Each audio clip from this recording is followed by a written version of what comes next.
na ginawa kay Tatay Digong. Nandito po ngayon ang mag-inang si Hanilet Avancenia at si Veronica Kitty Duterte. Duterte para sa mga PDP laban. Duterte! Duterte! Duterte! Duterte! Magandang gabi ho sa inyong lahat. Kumusta ho kayo?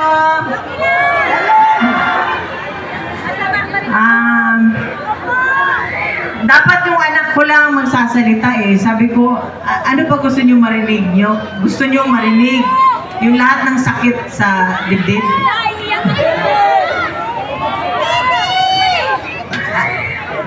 Yung anak ko, baby pa sana, pero napilitan mag-mature. Dahil sa nangyari, hindi naman ho natin maipagkait kung anong nangyari. Pero ito ho talaga, sana ho tayo Pilipino, isa-isip, magtanda na tayo. Kung gusto na ako lumuhod, umiyak dito, magtanda na tayo. Pumili na tayo ng mga taong matino, matapat, at yung magsisilbi sa bayan, hindi pagsisilbihan ang sarili. So, nung nasa loob kami, binisita namin ang papa niya, binili niya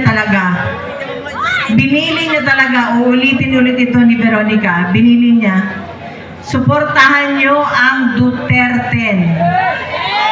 Kung hindi, kalimutan niyo na lang daw siya. So, yung lahat ng mga sumusuporta, miski sa bahay namin, sa Davao, sa ibang bansa, nakikita ko lahat ng suporta ninyo. Maraming salamat. Alam niyo ba doon sa Netherlands, iba't iba ang tao na pumupunta. Galing sa iba't ibang panig ng bansa. Meron pang taga-Pilipinas na pumunta na nakausap ko. Sabi ko, taga Quezon City sila. Dahil alam mo bakit? Natatakot na rin sila sa kanilang seguridad. Kung noong una, di ba, mahal ni Pangulong Presidente ang bawat Pilipino, gusto niya maging masaya, safe, ligtas, nakakauwi ng bahay. Walang nangyayaring masama.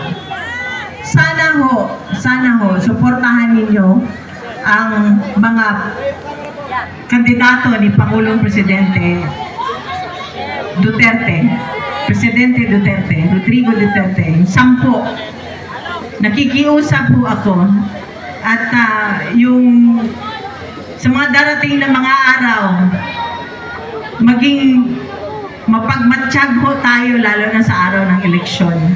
Tulungan ho natin ang bansa, tulungan natin ang susunod na henerasyon. Wala na hong natira sa atin. Di ba naalala nyo nung naging siya ang presidente? Naalala ko, naging OFW ako eh. Lahat ng mga Pilipino na sa abroad, proud na proud maging Pilipino. Pero ano ho ngayon ang nangyari?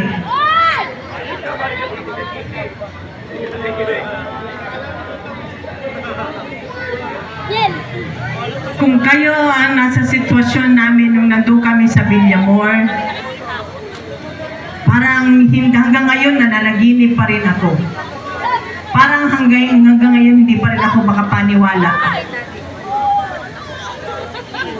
Gusto ko humingi ng tulong, di ko alam kung saan.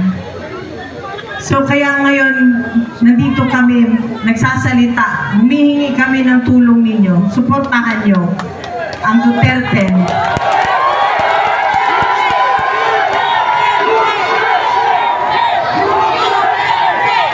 Duterte!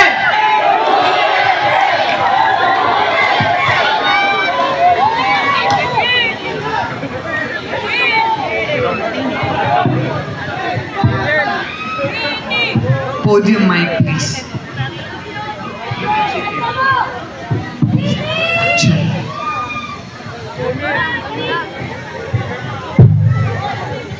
Magandang gabi sa inyong lahat.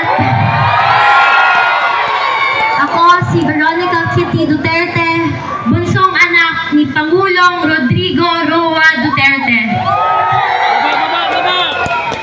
Naalala niyo po ba, noong panahon ni PRRD, nakakaalis at nakakauwi ng ligtas ang mga anak niyo?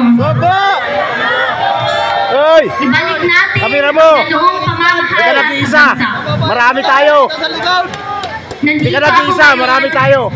Dahil kinuha nila sa amin, sa ating lahat, higit sa lahat, sa akin, ang tatay ko. Hindi ka nag-iisa, marami tayo. Ang lapit na niya dun. Noong March 11, 2025, nasaksihan ko ang pagkidnap at pag-abuso nila sa tatay ko. Gusto niya, ilagay niya mismo doon sa harapan niya. Imbis na krimen, korupsyon at kahirapan ang pagtuunan ng pansin ng pamahalaang ito, inuuna nila ang pagsira sa pamilya ko at sa lahat ng kaalyado nito.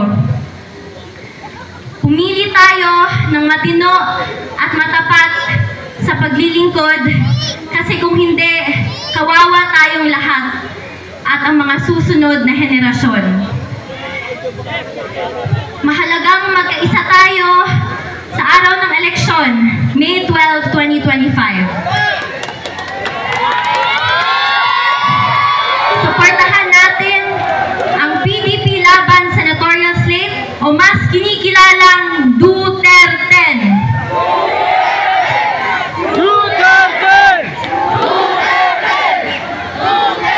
Mag-vote straight tayo at mag-block vote tayo upang mahirapan silang mandaya.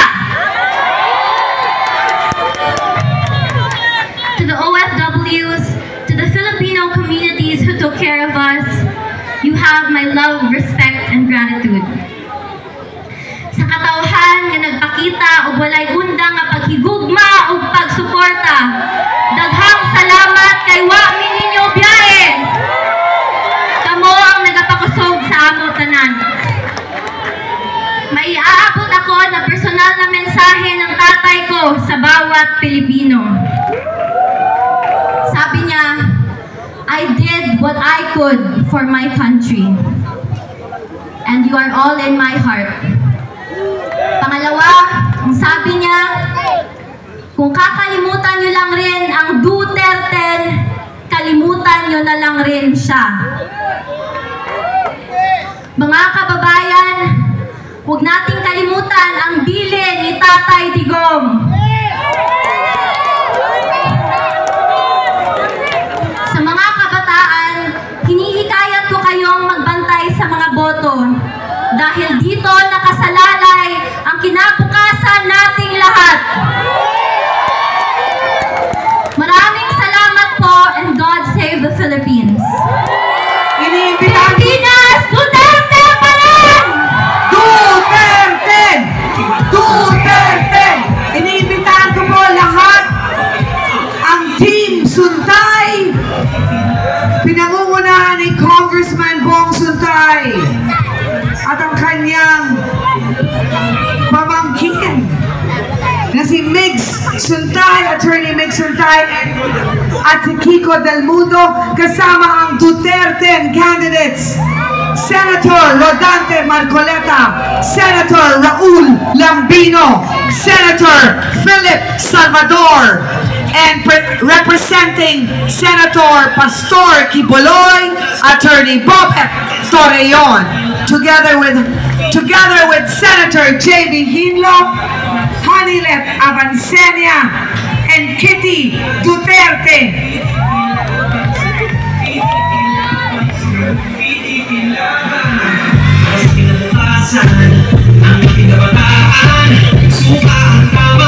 Duterte! Duterte! Sabay-sabay natin kantahin. Kung pwede nyo buksan ang inyong mga flashlight, buksan po ninyo.